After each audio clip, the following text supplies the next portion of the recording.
اکثرا بین تماشاچی‌ها و آشنایان دورتر به من میگن چجوریه که این همه کارهای شما پر از تصویره. برخی فکر میکنن که من نقاشم. حالا کاری ندارم که عنوان نقاش صحنم به من داده شده، ولی من نقاش نیستم و قصد ندارم که نقاشی بکنم روی صحنه.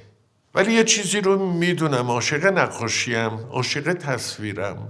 منتها بدون که نقاش باشیم، نقاشی باید در وجود ما جاری باشه، نه اینکه خودمون نقاش باشیم، خودمون تخصص داشته باشیم. کسی که الفت داره با نقاشی، کسی که الفت داره با هنرهای مستظرفه، با شعر، این شعر و تصویر همه وجودش رو تسخیر کرده، بخواد و نخواد، در نحوه بودن ما، نه در نحوه شدن و ماندن ما در بازیگری یا در کارگردانی یا در طراحی صحنه. در نحوه بودن ما باید اون شاعرانگی وجود داشته باشه. باید تغذیه کرد این تخیل رو. باید نقاشی فقط در چشمهای شما نمونه، در کاسه سر شما نمونه، در حدقه چشم شما نیست. نقاشی در وجود ماها باید جاری باشه. بهترین نمونه از استفاده از نقاشی که به همون اندازه خود من رو یاری داد که بازیگر رو، در آثار لورکا بود. اون چیزی که در قرائت اول به نظر من رسید گویا بود. اون کسی که به نظر من رسید گویا نقاش بزرگ اسپانیایی بود که من از خیلی وقت پیش از این که به لورکا بپردازم با آثار گویا آشنایی پیدا کرده بودم. رنگ‌های گویا به شدت خاص خودش هستند. قرمز گویا قرمز نقاش کلاسیک دیگر نیست. اون ترکیبی که انجام میگیره رو تخت رنگ گویا همون لحظه خودش معجزه است. سیاه و قرمز جوری ازشون استفاده میشه توسط گویا که اگر یک بانوی اسپانیایی با لباسهای اون زمان اسپانیا به خصوص سر تا پا مشکیه، توری که رو سرش یا رو شونه هاش انداخته مشکی اند، ولی فقط یک گل سر اینجاش یا به سینش، یک گل سر، یک قرمز آتشین هست که میخواد انگار که داره یه انفجار صورت میگیره در وجود این آدم. یعنی نور میپاشه اون گل قرمز رو تمام سر تا پا مشکی اون زن زیبا. برای همین بود که در عروسی خون که خیلی دوست داشتم فضا سازیشو، شخصیت ها همه مشکی میپوشن توی عروسی خون، حتی کلفت خونه مشکی پوشیده، ولی اون چیزی که باش گردگیری میکنه پرهای قرمزن در انتهای عصای کوتاه. وقتی که به خواستگاری دختر ارباب خونه میاند، داماد یعنی خواستگار و مادرش وارد میشن از پشت پرده های تور، یه بخچه هدیه آوردن برای خواستگاری. این بخچه‌شون قرمزه فقط.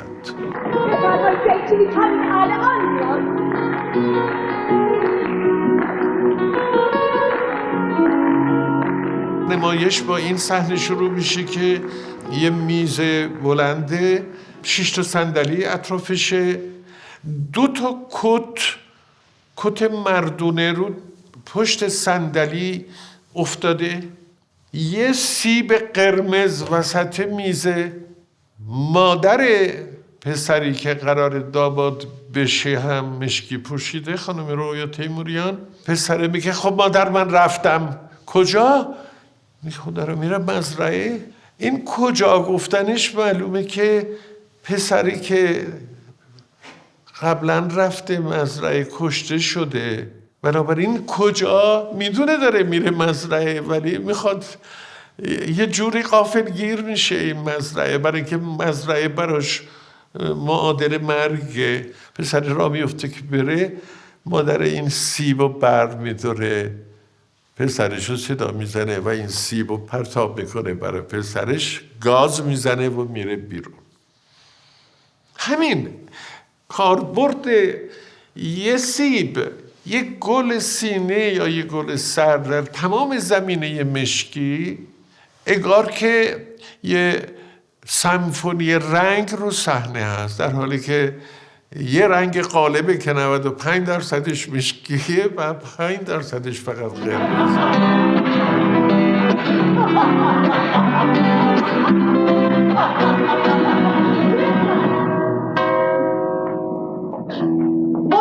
کنار آسیابی کوچیک و خوب بیل بزن. کارا رو پشت گوش میندازی بزن. چشم. من دیگه میرم. خدا حفظت. بزن.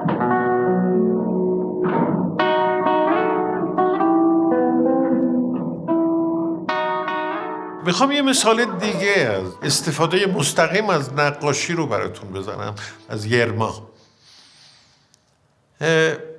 مشغول تمرین بودیم و بر حسب اتفاق، همینطور که نمیدونم موبایلم رو نگاه میکردم، یه مرتبه تصویر یکی از تابلوهای مشهور رونه مگریت، نقاش معروف بلژیکی، آمد روی صفحه موبایل.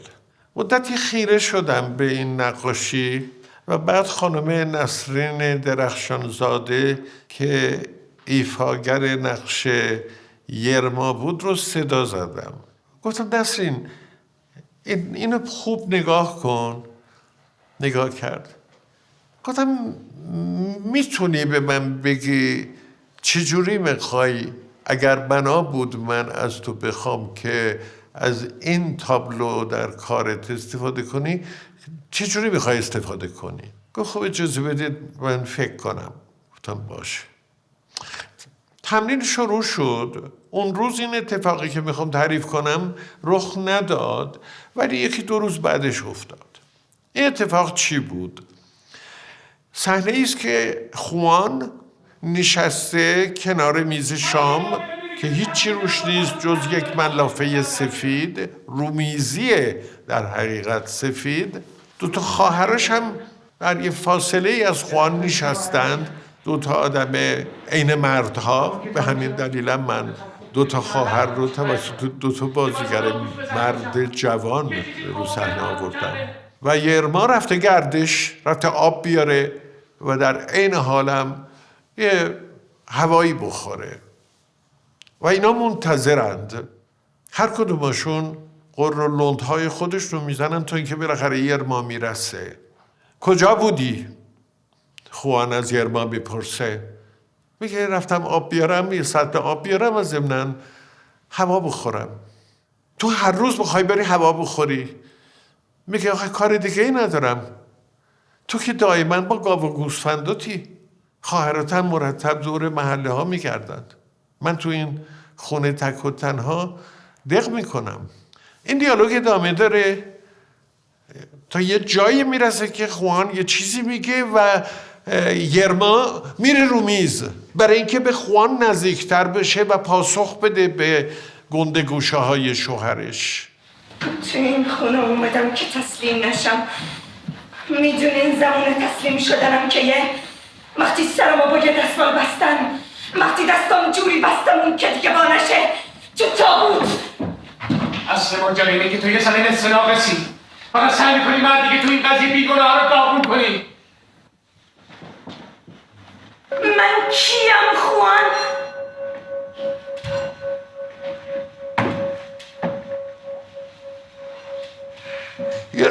چنگ میزنه روی ملافه و با یه مهارت فوق‌العاده‌ای که بازیگر از خودش نشون داد، همون تسلط‌هایی که من نیاز دارم در بازیگر که ژست، حرکت، همه ی وجود، این ملافه رو میکشه رو سرش و خودش رو میپیچونه و عین تابلوی مگریت میشه، عین یه مجسمه‌ای که نماد اعتراض، نماد عصیان یک زنه.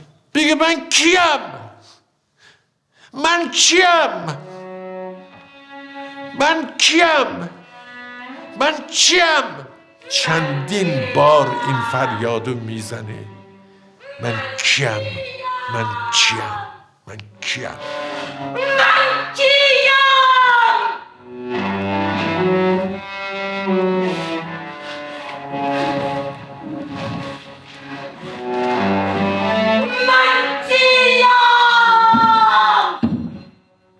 و 3 تا پیرزن میرسن و این ملافه رو مثل یه جنازه پهن میکنن روی یرما و از ته صحنه یک زن دیگری با لباسهای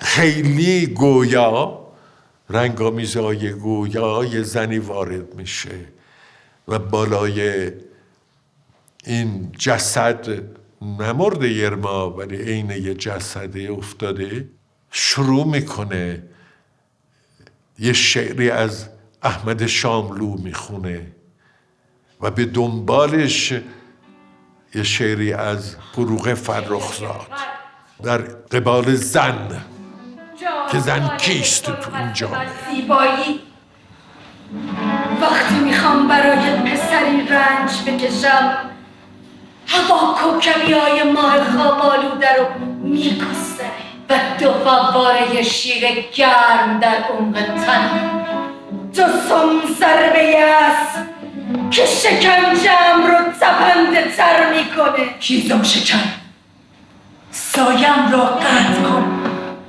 مرا رها کن از این عذاب بی ثمری. آهی پستانهای کور زیر پیرهنم، کمتنهای بی چشم بی سفیدی، خون محبوسی که تحمل میکنم، نیش زنبورا رو زیر پوستم میتونه. چرا در میان آینه ها زاده شدم؟ وقتی که من تصمیم میگیرم که کاری رو به صحنه بیارم، اخذ این تصمیم تابع شرایطی هست. بخش اول از این شرایط مجموعه اتمسفر و فضای جامعه‌ای است که در طول اون هفته ها و روزها و ماه ها حاکم بر سرنوشت مملکته، چون مملکت ما در طول این 40 و چند سال کاملا به رغم اینکه یه رژیم ثابت حضور داشت ولی فراز و نشیب دولت‌ها و تفاوت سیاستگذاری هر دولتی ساز خودش رو میزد. نمایش خاطرات دوم خیلی عوض شده بود در مقایسه با خاطرات و کابوس‌های 1356. به یاری محمد چرمشیر دراماتورژی این کار به بهترین وجه انجام گرفت توسط این مرد بی‌نظیر و آماده اجرا شد.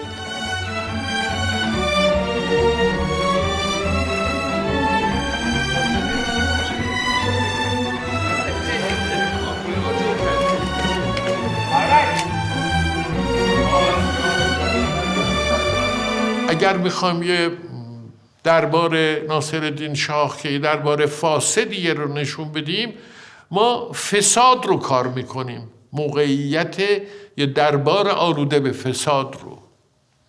خود به خود یه نیمه از کار قرائت بود و نیمه دیگر یه نوعی بداهه سازی بود.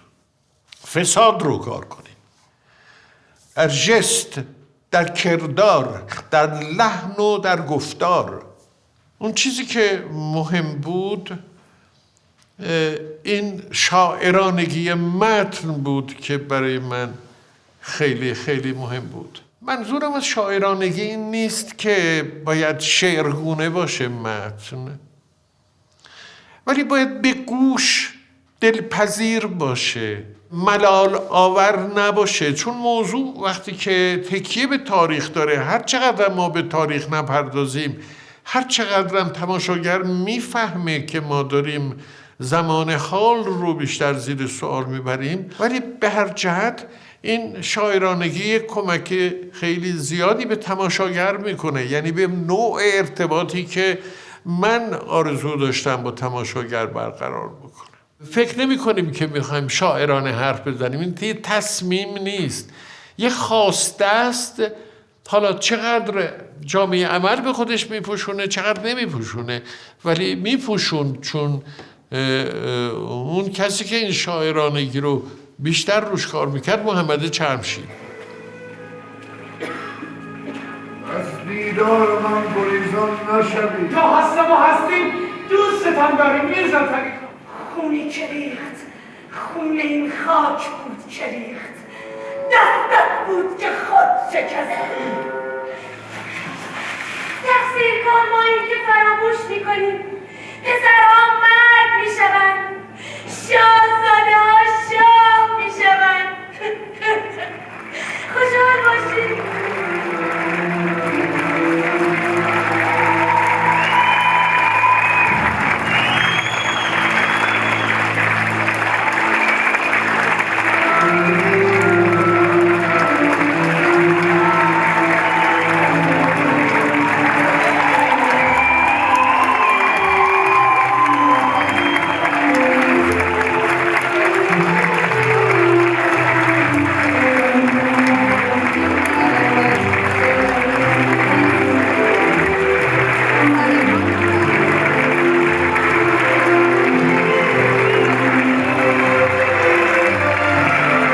انرژی، شادی، رقص، طرب، خنده.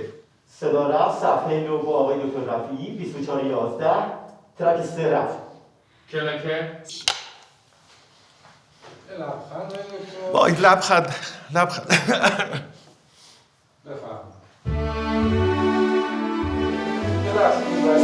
یه لحظه من فقط نفس برسن. خیلی بزرگترم میشه متر کم گوشترشم چه مضمون‌ها یا تم‌هایی هست عدالت، آزادی و عشق مضامینی هستن تو زندگی من همیشه جریان داشتن. شما رو فارغ از